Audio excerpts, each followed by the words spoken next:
9వ తరగతి జీవశాస్త్రంలో 8వ పాఠ్యాంశం వ్యవసాయ ఉత్పత్తుల పెంపుదల మరియు ఎదుర్కొంటున్న సవాళ్లు. ఈ పాఠ్యాంశంలోని మరికొన్ని ముఖ్యమైన ప్రశ్నలకు జవాబులు చూద్దాం. జీవ ఎరువులు ఎన్ని రకాలు? 2 రకాలు. 1 నత్రజన స్థాపన చేసేవి, 2 భాస్వరాన్ని నేలలోకి కరిగించేవి. నత్రజనిని స్థాపించే బ్యాక్టీరియాలు ఏవి? 1 రైజోబియం, 2 అజిటోబాక్టర్, 3 అజోస్పిరిల్లం. భూమిలో భాస్వరంను కరిగించే బ్యాక్టీరియాలు ఏవి? 1 బాసిల్లస్, 2 సూడోమోనాన్. భూమిలో భాస్వరమును ప్రేరేపించే శిలీంధ్రాలు ఏవి? మైకోరైజా. భూమిలో భాస్వరమును కరిగించే శిలీంధ్రాలు ఏవి? పెన్జీలియం. జీవ ఎరువులకు మరొక పేరు రైతుమిత్ర ఎరువులు. కీటకాల వలన మొక్కల్లో సంభవించేటటువంటి వ్యాధులు ఏవి? ఆకుముడత తెగులు, ఆకు రంగును కోల్పోయేటటువంటి తెగులు, ఆకులపై కాండంపై చారలు ఏర్పడేటటువంటి తెగులు, బూజులు పట్టేటటువంటి తెగులు. కీటకనాశులను ఎక్కువగా వాడడం వల్ల కలిగే నష్టం ఏమిటి? కీటకాలు రోగనిరోధక శక్తిని పెంచుకుంటాయి. కీటకాలను చంపడంలో లేదా ఏరివేయడంలో ఉపయోగపడేటటువంటి పరికరం ఏది? దీపపు తెరలు. కాండం తొలిచే పురుగు గుడ్లలో నివసించే బ్యాక్టీరియా ఏది? ట్రైకోడెర్మా. రైతులకు హాని కలిగించే కీటకాలను కొన్ని కీటకాలు అదుపులో ఉంచుతాయి. వీటిని ఏమంటారు? మిత్ర కీటకాలు. మిత్ర కీటకాలకు ఉదాహరణ సాలెపురుగు, డ్రాగన్ ఫ్లై, క్రిసోపా, మీరిప్స్, లేడీ బర్డ్ బీటల్ మొదలైన కీటకాలు. కొన్ని రకాల కీటకాలను నాశనం చేసేవి ఏవి? Bacillus thuringiensis bacteria.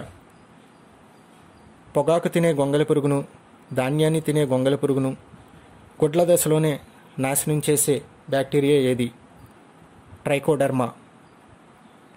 పత్తిని పండించిన తర్వాత మొక్కజొన్న, నువ్వులు పండిస్తే ఉపయోగం ఏమిటి? ధాన్యం తినే గొంగళి పురుగును అదుపు చేయవచ్చును. కందులు పండించిన తర్వాత మొక్కజొన్న, జొన్న పండిస్తే ఉపయోగం ఏమిటి? కాండం తొలిచే పురుగును మరియు ఎండు తెగులను నివారించవచ్చును. పంట మార్పిడి పంటలకు గల మరొక పేరు ఏమిటి? ఆకర్షక పంటలు. ఒక పంట తర్వాత వేయబడే పంటకు సంబంధించిన కీటకాలను, తెగుళ్లను ఆకర్షక పంటల వలన అరికట్టవచ్చును. కృత్రిమ వంగడాలను రూపొందించడానికి ఉపయోగపడే పద్ధతులు సంకరీకరణం మరియు జెనెటిక్ ఇంజనీరింగ్. నీటి లభ్యత తక్కువగా ఉండే ప్రదేశాలకు అనువైన పంటలు ఏవి? ఆరుతడి పంటలు. సంకరీకరణంలో ఉత్పత్తి అవుతున్న పండ్ల యొక్క ప్రత్యేకత ఏంటి? పండ్లు గట్టిగా ఉండి అధిక రసంతో ఎక్కువ కాలం భద్రపరచుకోవడానికి వీలుగా ఉంటాయి. 2 ఈ పండ్లలో విత్తనాలు ఉండవు. ప్రస్తుత బంగ్లాదేశ్ రాజధాని ఢాకాలో వరి వంగడాల రూపకల్పనపై పరిశోధన చేసిన ఆర్థిక మరియు వృక్ష శాస్త్రవేత్త ఎవరు? Doctor GP hectare. మద్రాస్ ప్రావిన్స్లో వరి పంట నిపుణుడిగా నియమించబడిన శాస్త్రవేత్త ఎవరు?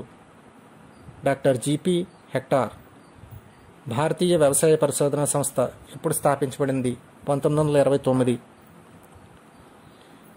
నీటి ఎద్దడిని, కరువును, వరదలను, వ్యాధులను తట్టుకునే సంకరజాతి వరి వంగడాలను 1950 నాటికి ఎన్ని రకాలు రూపొందించారు? 445. సాయంత్రం పూట వికసించి మరుసటి రోజు ఉదయానికి వాడిపోయే పుష్పాలు ఏవి?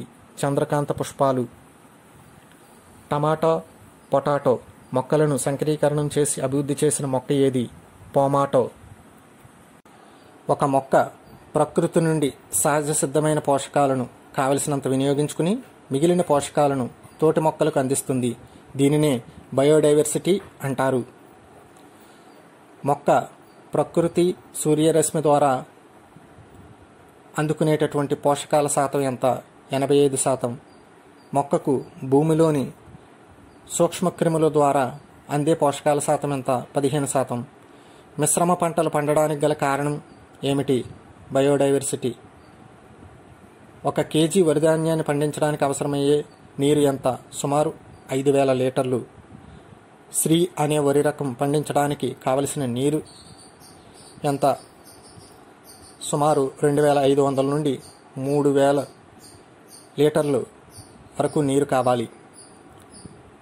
శ్రీవరి సాగు, హాలెండ్ పూల జాతులు సాగు చేయడంతో పాటు ఆదర్శ రైతుగా పేరు పొందిన వారు ఎవరు? నాగరత్నం నాయుడు. పూల సాగును ఏమంటారు? ఫ్లోరికల్చర్. రైతు పొలాల్లో శాస్త్రజ్ఞులు, రైతు పొలాల్లో విద్యార్థులు అనే కార్యక్రమాన్ని ప్రారంభించిన వారు నాగరత్నం నాయుడు. రసాయనిక ఎరువులు దేనితో తయారవుతాయి? సింథటిక్ పదార్థాలతో.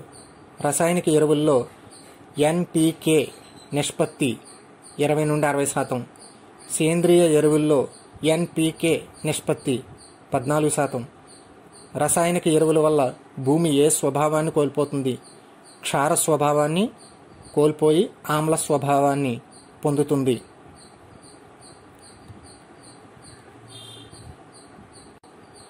రసాయనిక ఎరువుల వల్ల మొక్కలకు పోషకాలు ఏ విధంగా అందుతాయి? సమపాళ్లలో. సేంద్రియ ఎరువుల వల్ల మొక్కలకు పోషకాలు ఏ విధంలో అందుతాయి? సమపాళ్లలో అందకపోవచ్చును. విన్నారుగా? ఈ పాఠ్యాంశం నుండి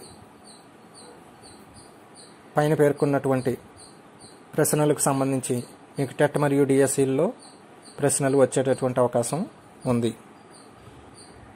మరొక పాఠ్యాంశంతో మరొక ఆడియో ఫైల్లో